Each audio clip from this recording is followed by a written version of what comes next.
नमस्कार दोस्तों, आज किसी भी टाइप का मैं आपको ज्ञान नहीं देने वाला साइकोलॉजी पे।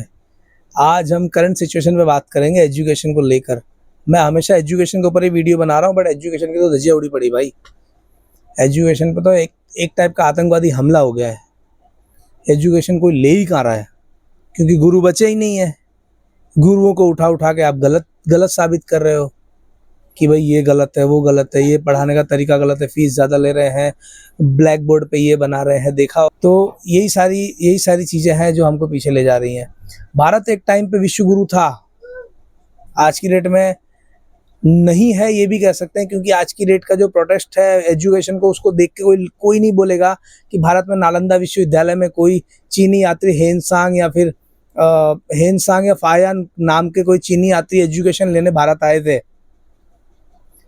कोई नहीं बोल सकता कि भारत में इतनी बड़ी बड़ी यूनिवर्सिटीज़ है जिसकी आज कोई कदर ही नहीं है। यूनिवर्सिटी में पढ़ाए जाने वाले एजुकेशन की, वहाँ से निकलने वाले गुरुओं की कोई कदर ही नहीं है। गुरु जो दो शब्द है, इसका मतलब होता है, गु का मतलब होता है अंधकार और रू का मतलब होता है प्रकाश। मतलब अंधकार से प्रकाश की ओर ले जाने वाले व्यक्ति को हम गुरु बोलते हैं। आज उसकी कुछ कदर है नहीं भारत में, किसी को नहीं है। आज उसी गुरु से पढ़ पढ़ के लोग पुलिस वाले बने हैं, आर्मी वाले बने हैं, मिनिस्टर बने हैं। बड़े बड़े मिनिस्टर के आगे भारत में सारे के सारे मिनिस्टर तो अनपढ़ ही हैं, पता नहीं कहाँ से पढ़े हैं, कुछ पता ही नहीं है। प्रधानमंत्री को देख लो, वो पढ़ा लिखा पता नहीं है, लगते ही नहीं भाई साहब। वो पूरी सरकार अनपढ़ पड़ी हुई है, और वो जैसी सरकार है वैसा ही देश को चाहती है, देश भी अनपढ़ ही रहे।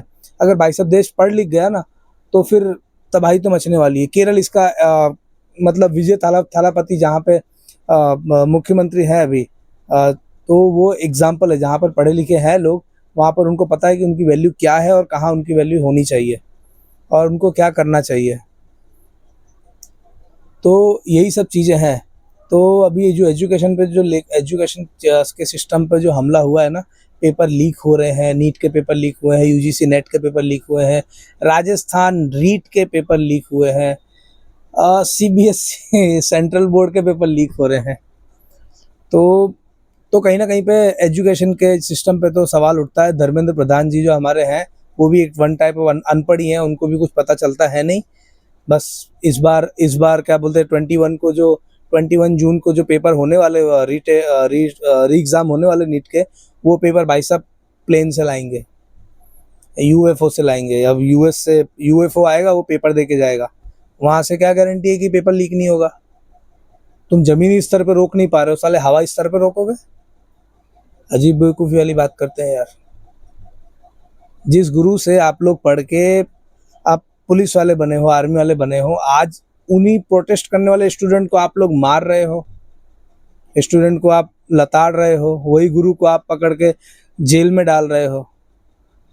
यार पूरा का पूरा सिस्टम ही खराब हो चुका है। बस करते रहो पूरे देश में, पूरे दिन हिंदू और मुस्लिम सनातन सनातन सनातन, बस सनातन ही करते रहो और कुछ नहीं है। हाँ, एक बात और है कि सनातन सबको याद रहता है, सनातन ही याद रहते हैं, फिर क्या बोलते हैं, एजुकेशन सब याद रहता है। भाई साहब, उस नीट के पेपर कैंसिल होने के बाद में 4 लोगों ने आत्महत्या की, उसकी जान की कोई कीमत नहीं है क्या? उस 4 स्टूडेंट की जान की कीमत है, उनके भी घर वाले हैं, उन्होंने भी उनके पीछे कितना पैसा खर्चा किया है, ये किसी ने सोचा कभी? बस प्रोटेस्ट करने वालों के पीछे ही आप लोग पड़ गए एकदम से। तो जान की कीमत होनी चाहिए। यहाँ पे तो किसी गुरु की कीमत ही नहीं है। वैसे तो यहाँ पे किसी गुरु की कीमत है ही नहीं, तो जान की कीमत तो बहुत दूर की बात है।